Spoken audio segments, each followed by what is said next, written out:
All right. Good evening, everybody. Welcome to the long-term care family call for what is today, Thursday, September the 8th. My name is Rob Hatton. I'm the communications manager with Grey County, and I will be kind of running the show a little bit tonight.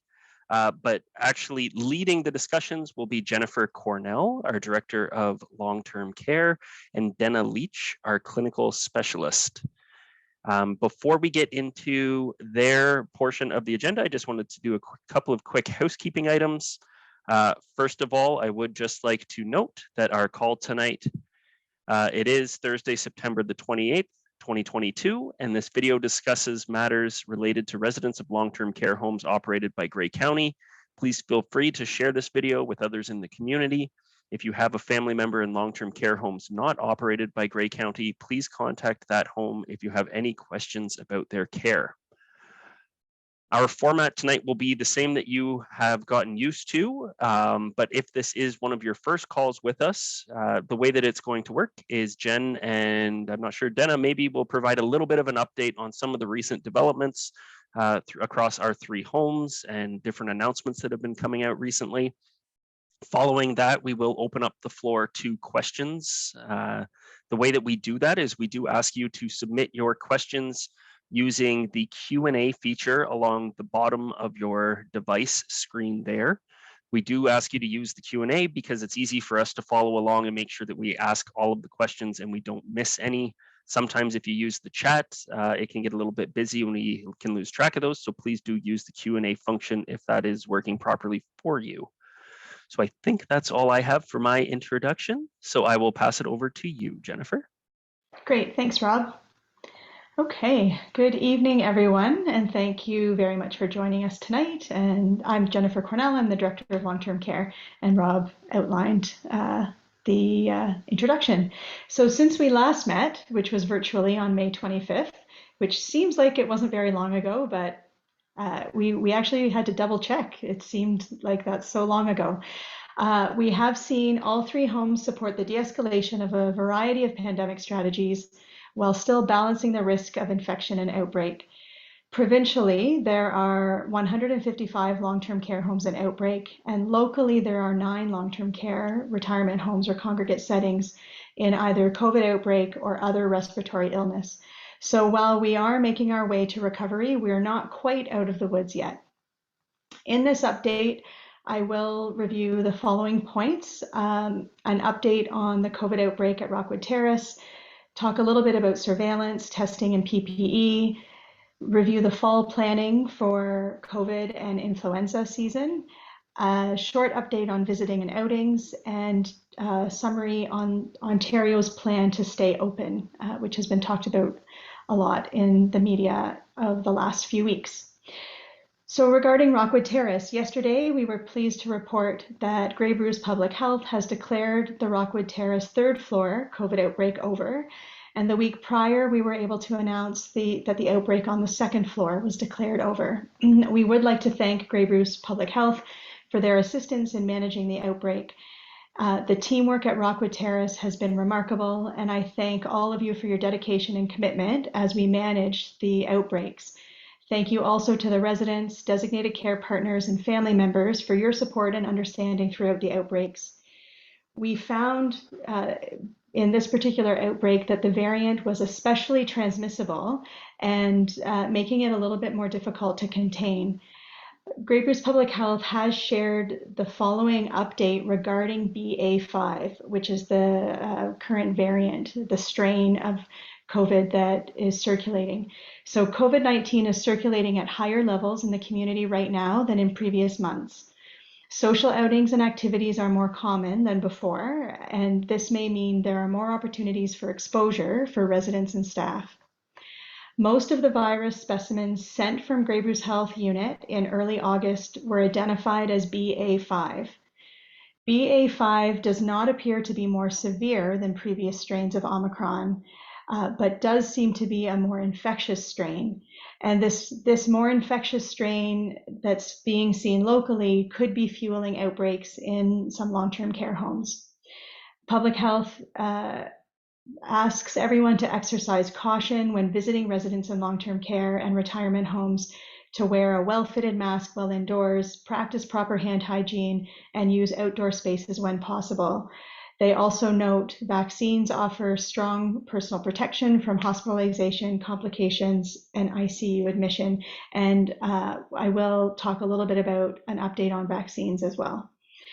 Just a reminder for all of you joining the call that still in long-term care, one PCR confirmed positive case of COVID in a resident equals a suspect outbreak. It puts the home into suspect outbreak, which has a series of measures and strategies that get put into place. And when there are two or more confirmed residents and staff that are linked directly to the case definition, that declares a full confirmed outbreak. So regarding fall planning and preparing for this wave of COVID that we're in and possibly influenza season, we have been doing lots of work over the past number of weeks. And on August 24th, the Ministry of Long-Term Care shared an updated fall preparedness checklist. It now includes references to the Fixing Long-Term Care Act and other COVID-19 guidance documents. The checklist provides a comprehensive list of factors to consider for fall pandemic planning. It includes broader emergency response planning, resident support, staffing requirements, outbreak planning, case management, strategies around admissions and transfers, absences, testing, and infection prevention and control protocols. Additionally, the Ministry of Long-Term Care also sent out a standard operating procedure for COVID-19 outbreak management, and that's also updated to reflect current guidance and requirements. So our teams have been using these tools to proactively identify potential gaps and key risks, as well as implementing any strategies to close those gaps. Regarding surveillance testing and PPE, personal protective equipment, there has been an updated screening tool. The Ministry of Long-Term Care has released a new screening tool that streamlines 6 questions into 4 questions. So when you arrive at the home, you still will be actively screened. The questions are very similar. They've just been bundled together for efficiency. So you can expect that. Outside of long-term care, there have been changes to isolation requirements. This does not apply to people working in or visiting long-term care. So if you test positive for COVID-19, you will not be permitted into the home for a 10-day period. The bottom line is that if you're feeling unwell for any reason, you should not visit. If you test positive for COVID-19, you shouldn't visit for 10 days. If you're in the same household as someone who is sick or is tested positive for COVID-19, you should be masking in public spaces, even if you feel better, and avoid vulnerable individuals and settings for 10 days after exposure. And you should isolate immediately if you develop symptoms. So knowing all of that, the County of Grey long-term care homes, we will continue with our daily rapid antigen testing for all staff, students, support workers, volunteers, designated care partners, and general visitors. So anyone coming into the home. Individuals who have had a confirmed COVID-19 infection will be required to resume your rapid testing after 90 days from the time that you're sick. We continue to use appropriate PPE and masking for everybody working or visiting in the home.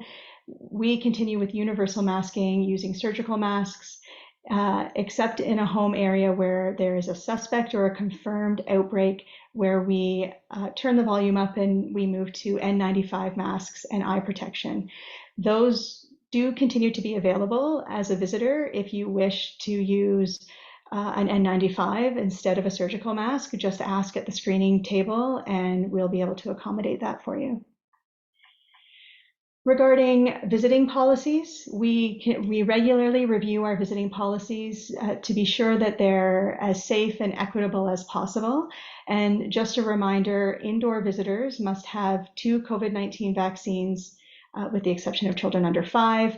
And in the same case as adults, we have ordered child size N95 masks to be available for children that are visiting.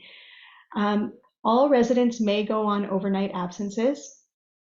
Testing of residents returning will continue until further notice. And so this is continuing. This was in place in May. And I just wanted to reiterate with the experience that we had at Rockwood Terrace with the transmissibility being just so great, and knowing that even today, Grey Bruce Public Health put out a notice on social media just alerting people to COVID-19 in the area, and really warning and cautioning people from visiting long-term care homes, taking caution when you do that. So I just wanted to remind everyone what happens with overnight absences. So to arrange a social outing, please contact the home and speak to the registered nurse or the RFSM, the Resident Family Services Manager. That's Kim, Elena, or Terry. And as we have done previously, we'll talk with you about the plans, assist you with the risk assessment, and work out the details. A reminder that anyone who will be in the vehicle with the resident is required to do a rapid test at the home prior to the outing. Masks are to be worn at all times, and if tolerated by the resident as well.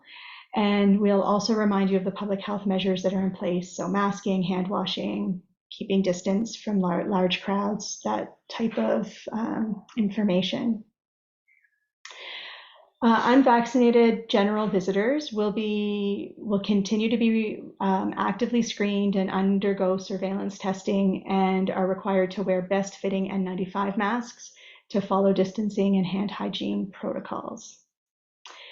And so moving into fall vaccinations, and I don't know, I'll have to get Dana to confirm if I'm saying this right, but it's the bivalent vaccine. So on September 1st, Health Canada authorized the use of the vaccine as a booster dose in adults 18 years of age and older.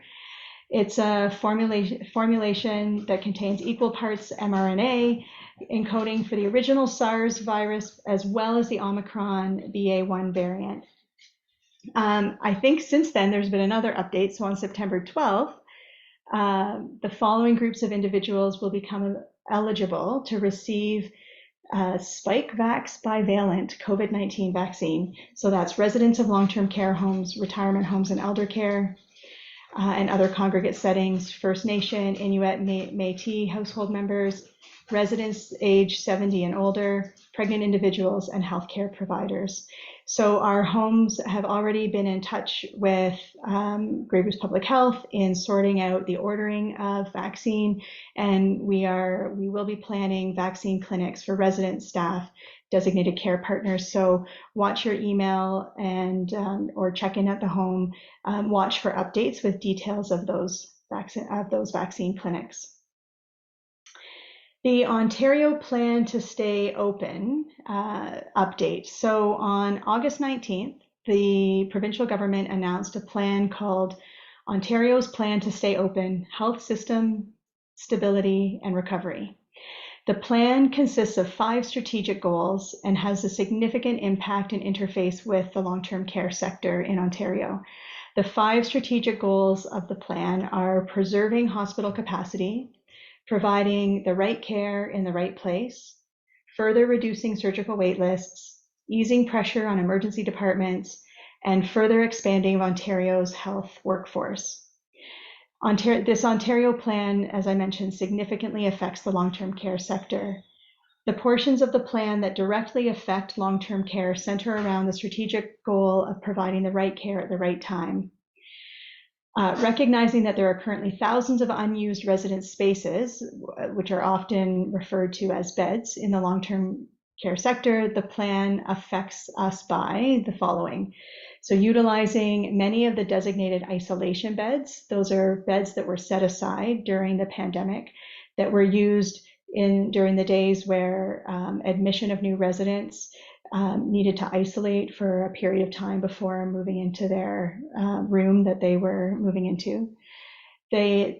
The plan introduced a legislative amendment that enables ALC patients to be moved into a long-term care home temporarily while they wait for their preferred long-term care home.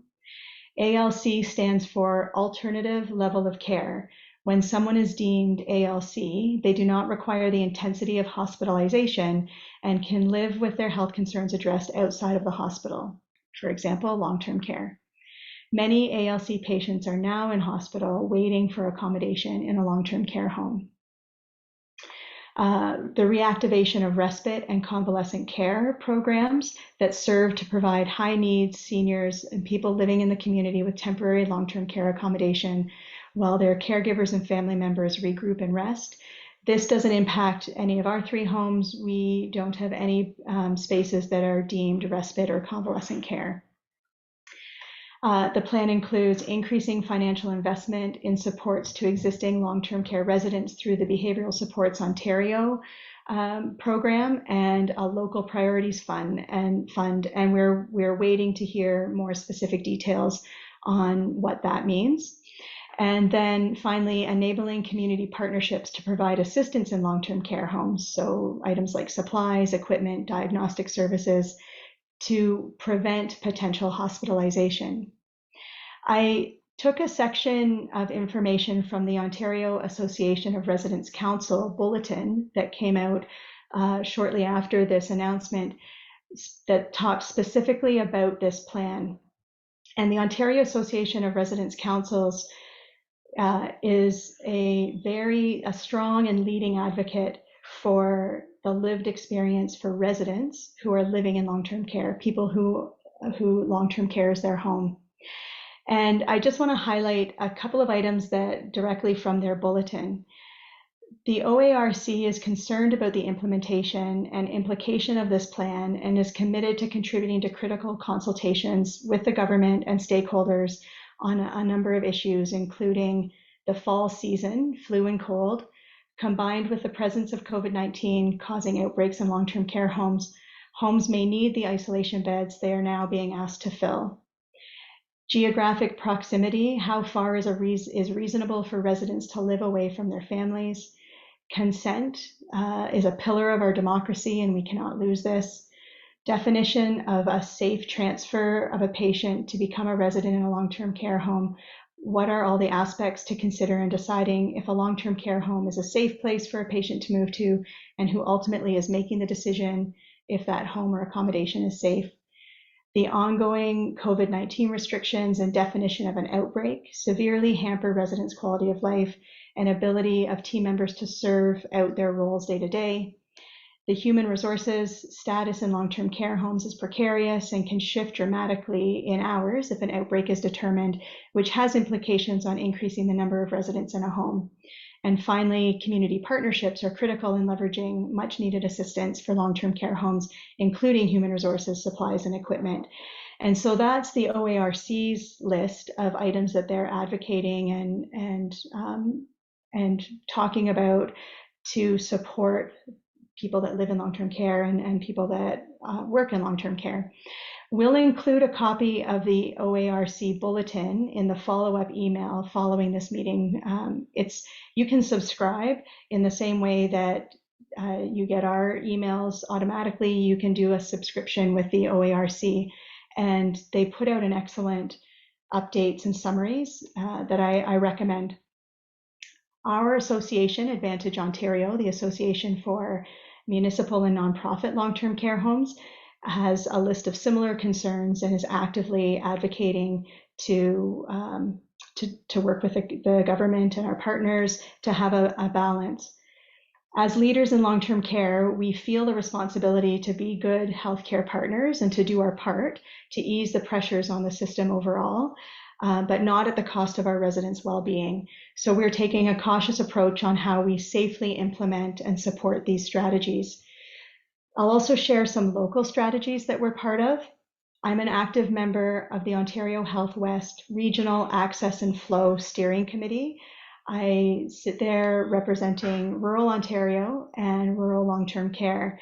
And this group is focused on both short-term and long-term strategies to support good transitions for people throughout the health system. Dana, who's part of this call, has led the establishment of a new mobile X-ray company that supports all 19 long-term care homes across Grey Bruce. And this supports residents and decreases the pressure on hospitals by allowing residents to have X-ray services at the long-term care home where they live.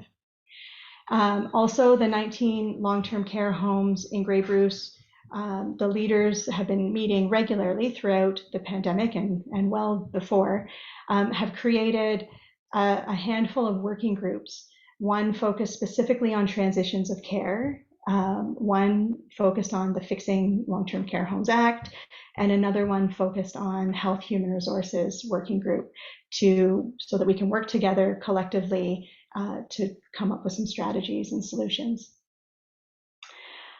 Another update from the ministry that just came out in the last 2 weeks, September 1st, they released the changes to the accommodation rates to be consistent with previous years.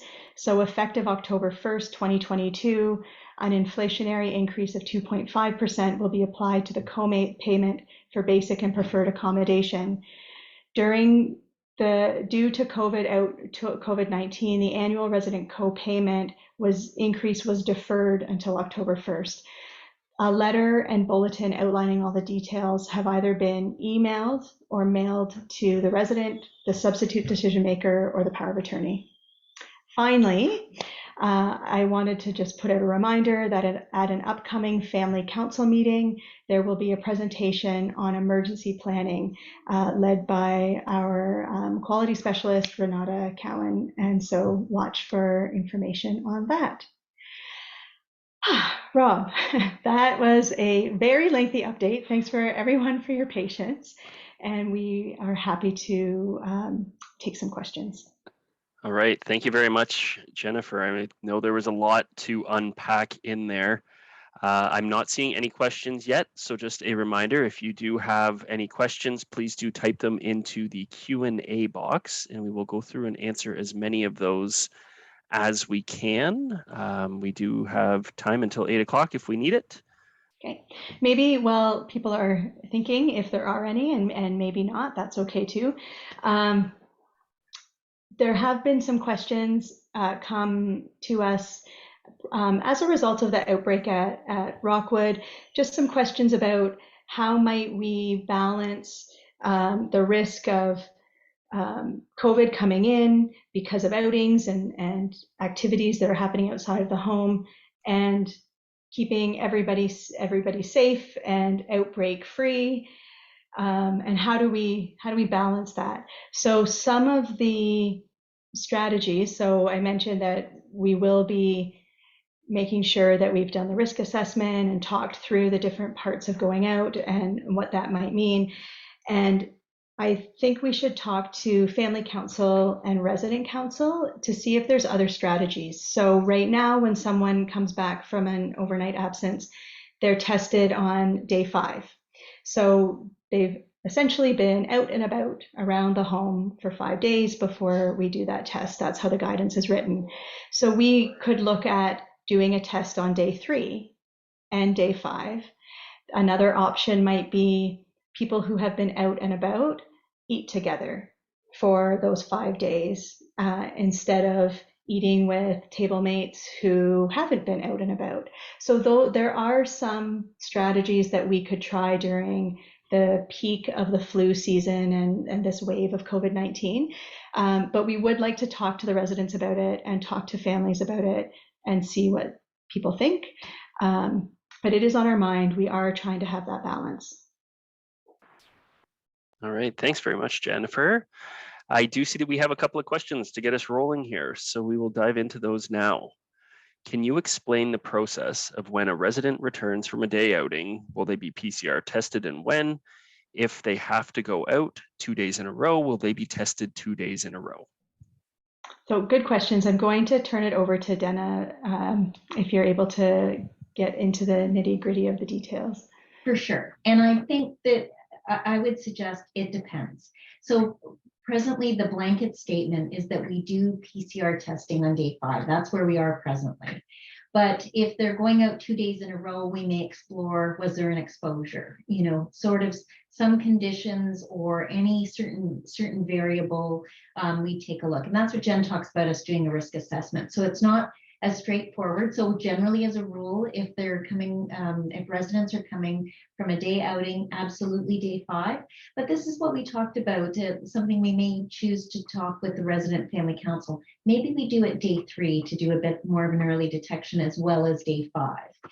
That might be something we choose to do, but generally speaking, you wouldn't do it 2 days in a row without some sense of conditions happening. The other thing, Dana, can you speak a little bit about the timing in that? Because I see, Christine, you have a good question. Why would rapid testing not be done upon re-entering? And then the consideration about isolation. So we'll take them in 2 parts, I think. Okay. But if someone's had an exposure that day, when they come back that evening, Yes.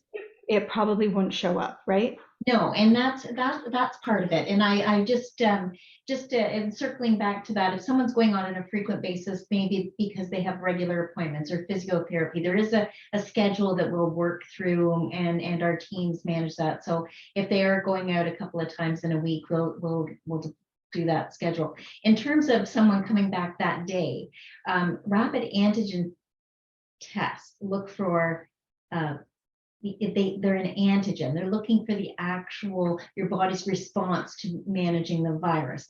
So doing that too soon may not detect it. That's why we're doing surveillance every day, because it can take days to build, for example. And so that's why one of the things we try for early detection, whereas a PCR actually looks for it stands for polymer chain reaction to the PCR, or molecular testing. That's another thing that we're doing at Rockwood, but that looks more for identifying the virus. So that one's really early detection versus a rapid antigen, but that's part of our surveillance. So, and I'm thinking, did I answer that one, Jen? That I'm looking, because it's just popped up here. Yeah, no, you did. Thank you. And we do have the ability to do molecular testing at Rockwood. We have submitted a request to Ontario Health, and that's our OneID machine. Mhm. And we've put in a request to have those same machines at Grey Gables and Lee Manor, because it supports that early detection, and it also eliminates all the need for sorting out couriers to get the PCR tests. They are ultimately processed in London. So there's a lot of coordination that has to happen. We would still do those. The thing about the PCR testing is we can get some more details, like what variant it is and that kind of thing. But the ID now, sorry, it isn't OneID, it's ID now. ID now. That machine allows us that early detection. So the other question is, why not keep a person, like a resident, have them stay isolated until they're rapid tested? And this is really, I'll let Dana speak to this too. This is really we're in this transition time of figuring out what life looks like as we hopefully wind down a pandemic, but COVID-19 is a part of the world that we live in now. And one of the tools that we have is an ethical framework, and that we need to balance people's quality of life and risk. And that's where we have this opportunity to say, what can we do outside of the guidelines that's a little bit more to protect people that doesn't negatively impact their quality of life? So that's the challenge, and I'll pass it over, Dana. And I think you absolutely, that's where we're taking a look at the ethical framework as well as our precautionary principles in trying to balance. We are in a place where we're in a pandemic, but eventually we will assume that COVID, as that normal trajectory of this disease, will become endemic. So it's up to us to really put mitigation in place. What are the things that we can do? So that's why, and Thanksgiving's coming up, and I know the RFSMs have asked me to, if you're making plans, please do it sooner and give a shout out so we can do that risk assessment and talk with the families about what does that plan look like. You know, how are people coming? Are they going to be screening and staying home if they aren't well, not going to the family function? So we definitely want sort of that risk assessment before people go on outings, mask as able, hand hygiene, vaccinate, and as the new vaccines come on, keeping up to date with your vaccines. And again, when you are coming home, as Jen's, when the residents are coming back home, ensuring that we talk, you know, what might have been the risk. And we do temps every day, temperature checks, and our amazing PSWs, you know, they can identify when something seems a little off with the residents, and we're doing those early detections. So that's precautionary principle. If we identify that someone does need to be isolated, we're isolate and then test. But isolation is it's very challenging, and it's very frightening. And for those of our residents who have challenges with dementia, I mean, it's a very frightening place. So it is about looking at that precautionary and ethical principles about quality of life and trying to balance it. And we talk it out a lot. It's not easy. There's no simple algorithm, but rather really talk with us. Let's reduce our risks and work carefully through that we can create the home-like setting as best we can while reducing risks. And isolation can be really challenging, and we want to use it only when necessary. Thank you for that very thorough answer. I think that was really great, Denna. Our next one opens with a compliment, so those are always encouraged. I want to thank the staff at Rockwood for their excellent care through the outbreak. A couple of things I've seen. One visitor comes in and gets screened and wears the protective mask, etc., and then is joined with the rest of the visitors outdoors, not screened, not wearing masks. I feel everyone that comes to Rockwood needs to be tested outdoors or indoors. Mm-hmm. Thanks for that comment. And yeah, we have the supplies. So we've been assured by the Ministry of Long-Term Care that we will continue to receive deliveries of rapid antigen tests, and we have lots of PPE, masks, etc. So I don't disagree, and I thank you for bringing this forward. You know, hopefully that I think it's good for people to hear from each other how things impact each other. So I fully encourage and ask that if people are getting together in a group, especially right now when we know Public Health has released a media release just talking about how much COVID is in the area, that it seems to be fueling outbreaks in long-term care, which has huge impact. The outbreak at Rockwood was from August 2nd until this week. It impacts every single person that lives there, every single person that loves someone that lives there, every single person that works there.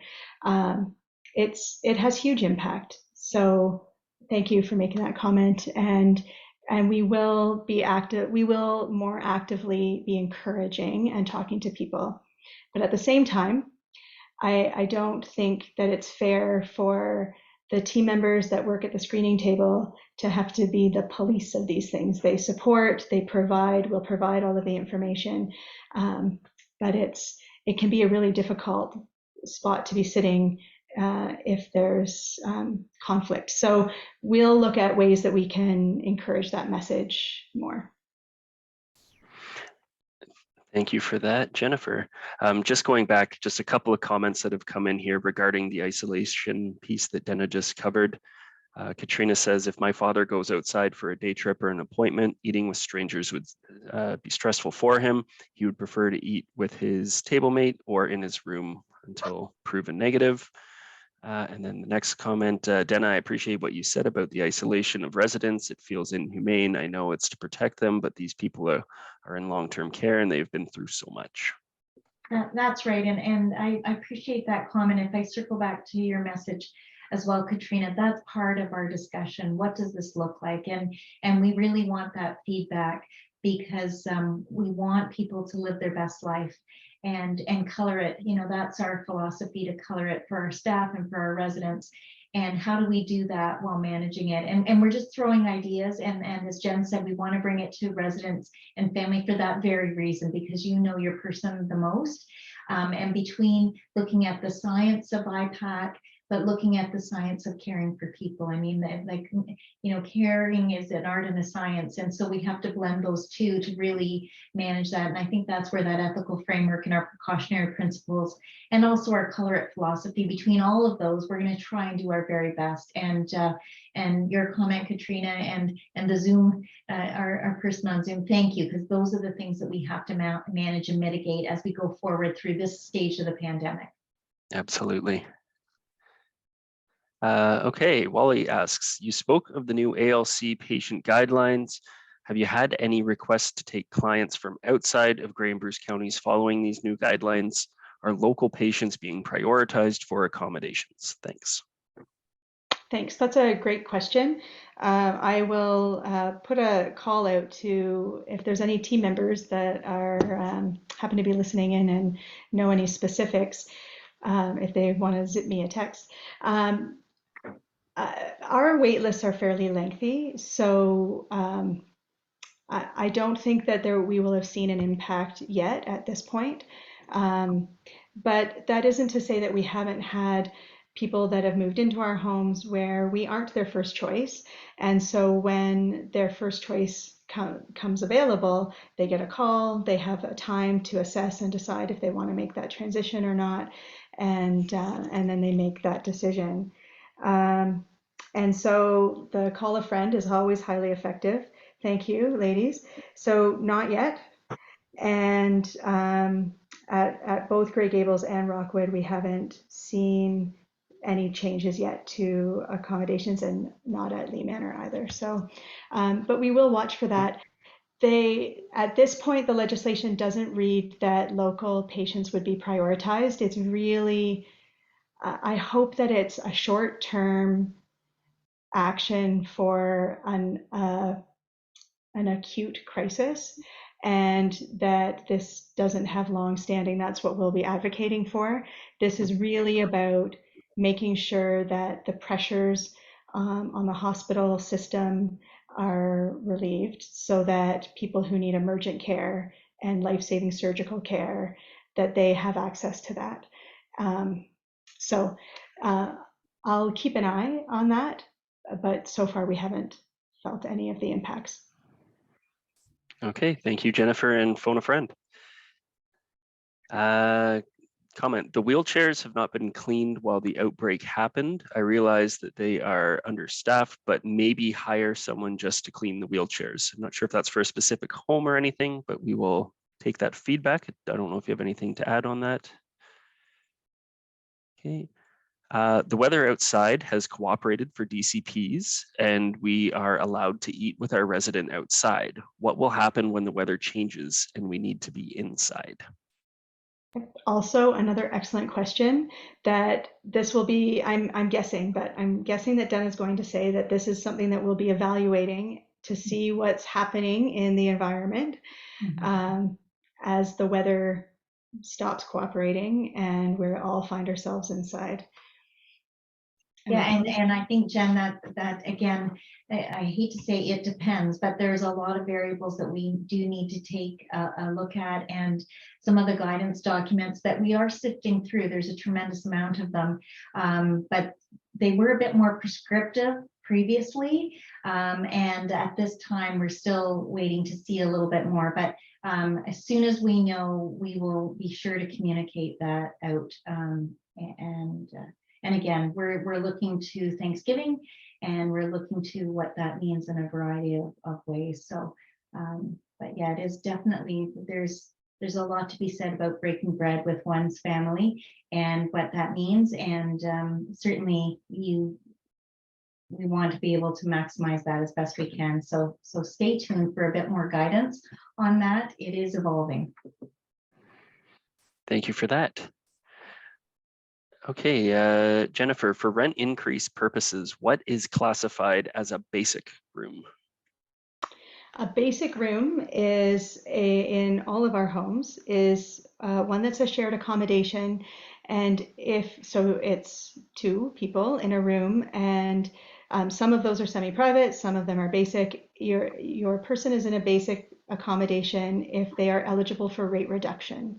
So if you when you moved in, when your person moved in, if they provided a most recent notice of assessment and an application for rate reduction, which is a subsidy to support individuals so that that there's a little bit of money left over for them for their comfort allowance, is what the ministry used to call it. So it's a subsidy. If you're not sure, give the office coordinator a call and they will be able to help you determine that. And if you do know that you're in a basic accommodation and are eligible for rate reduction, a little bit of a reminder to send them the most recent notice of assessment so that that application can be completed. Okay, thank you very much. Comment here, I believe, around screening.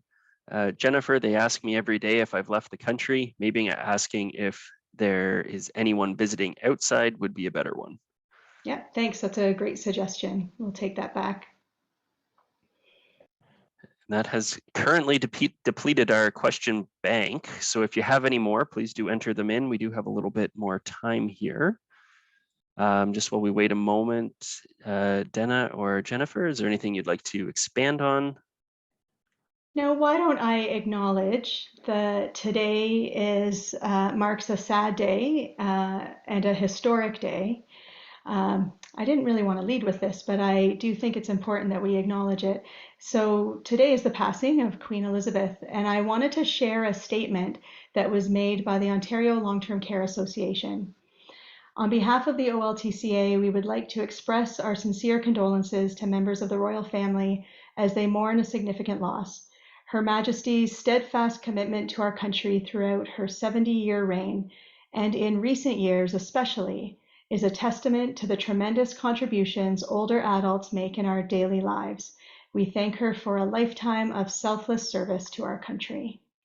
And I wanted to I thought that was an excellent statement by the Ontario Long-Term Care Association and a good acknowledgement of this sad day. And I know I'm quite confident that the televisions were on in every space in the long-term care homes. There's lots of residents that love them or hate the monarchy. They're interested in what's going on. And so this will have had impact on lots of our residents.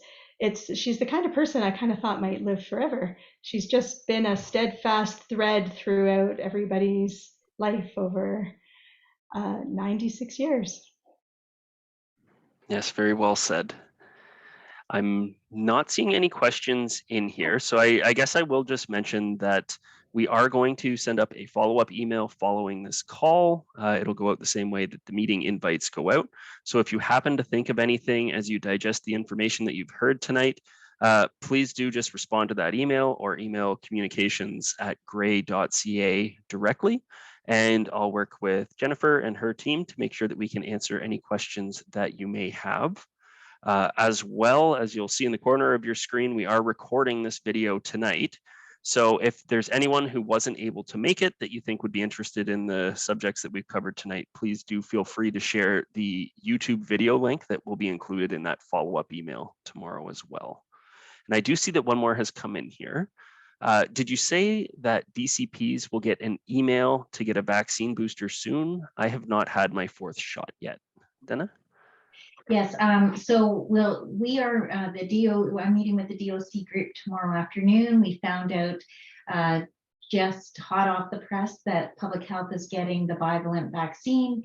And so we're going to meet tomorrow afternoon to get a few ideas together and strategize. So we probably won't be receiving the vaccine till late next week, but we are in the planning stages tomorrow, and we'll get the information out as quick as we can. But definitely we want the DCP group, who are really important partners in our care communities, and we want to offer that. I do want to, I'm just going to pull back of our notice just to flag those that are eligible. DCPs will be, but I just wanted to flag there must be a minimum of 3 months the recommended 6 months since their last COVID booster or the primary series, and a minimum of 3 months post-COVID infection to receive the bivalent. So I'm just going to put that out for consideration. We'll have a lot more details when we're ready to go, but just in terms of timing. So we do know, and that flags for some of our residents who experience COVID in our Rockwood Care community, that we may not be offering it right away given those timeframes. So I just wanted to flag that, but we are getting going with it, and we'll give you the information as soon as we have our plans in place. That is great. Thank you very much, Dana.